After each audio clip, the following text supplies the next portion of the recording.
Ons kuier vandag hierso in Wakkerstroom by Pikkie Ys en dis een van die manne wat 'n kardinale rol speel in die jaar se nasionale veiling.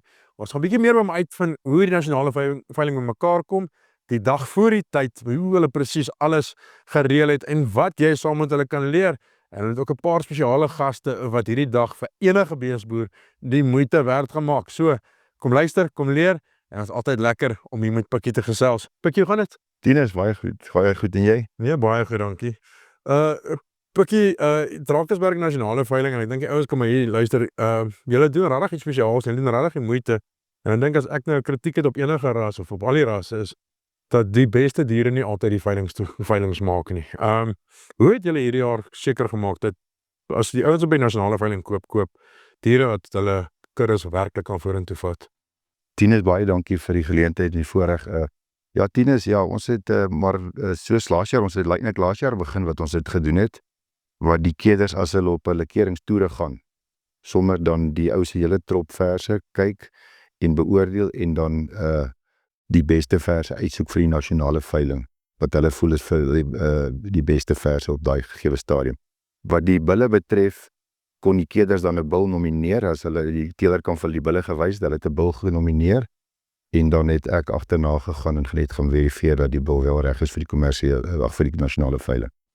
Kort vir ons geraai oor as 'n bil reg is, hierso waar julle boer, ek stel altyd so mense, die vinnigste waar jy agterkom, iemand kan boer, is hierdie wêreld Hoëveld en ek kom enige deel van hierdie Drakensberger deurvat, as jy dit nie reg doen, gaan jy baie vinnig agteruit, gaan jy harde lesse leer. Die bulle wat jy kies om nasionale veiling te gaan, wat julle gekies het, hoe lyk daai tipe bulle vir jou? Wat is dit wat jy wil hê? Tinus, ja, dis 'n baie belangrike vraag.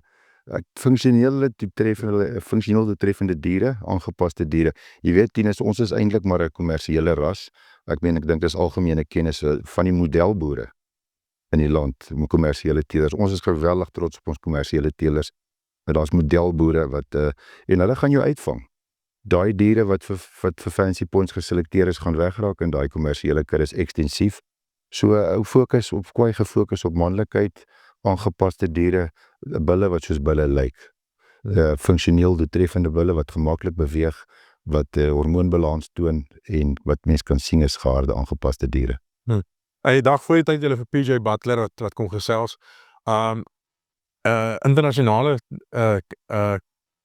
erkende persoon en wat werklik, dink al oor die 80 lande laas jaar dat hy waar hy gaan judge het. Dit is eintlik iets spesiaals om so iemand na te hê, maar ook 'n ou as jy na hom luister, is hy nie 'n cattle judge nie, hy's 'n cattleman, as ons so kan die Engels kan gebruik.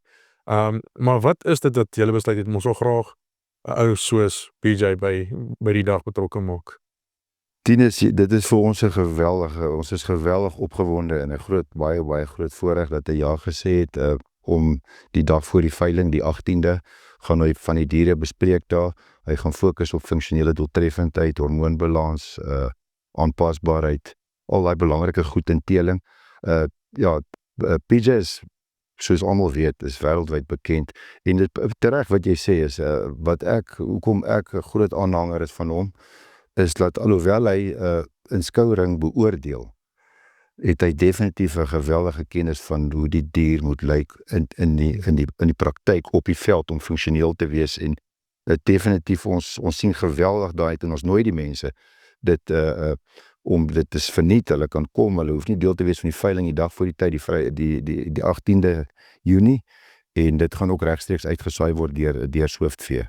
Ja, die dag as ons na so 'n dag kyk, dit gaan oor beesboere. Dit gaan nie net oor die ras en oor wie hulle is nie, maar dit gaan oor baie meer as dit. En dit gaan, as jy kyk wie PJ is, 'n ou wat self in die Hoëveld geboor het, daar in die berge geleer het, wat verstaan hoe moeilik dit is om 'n ding te maak werk. En dit is tog wat julle wil hê, daai grondbeginsels waarmee hy groot geword het, wil julle tog ook hê hy moet dit binne 'n ekonomie wat dit vir ons nie maklik maak nie wêreldwyd. Ja. Bietjie vir ons bietjie daar gesels.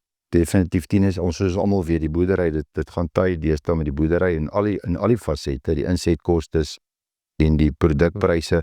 Ek dink ons beweeg weg van 'n produksiestelsel na 'n winsstelsel, laagkoste stelsel.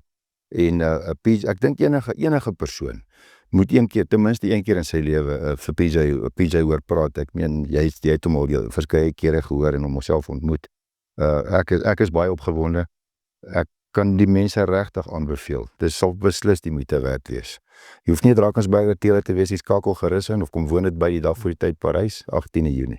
Pikkie, baie dankie, sien nou onder en is 'n voorreg om diere soos hierdie wat hier agter my staan, so met my eie oë te kan sien. Baie dankie Tinus, dit is 'n groot voorreg. Baie dankie vir jou tyd. As hy maak seker jy kom kuier sonder manne wat nou al 5de generasie boere is en dalk meer. Dink Pikkie mag dalk meer wees. Kom hoor wat hulle sê, kom hoor hulle dink en kom leer saam hoe ekonomie en funksionele diere bymekaar moet uitkom. Ek gaan daar wees. Ons sal saam met Swift vir jou alles lewendig uitsaai. Tot 'n volgende keer. Totsiens.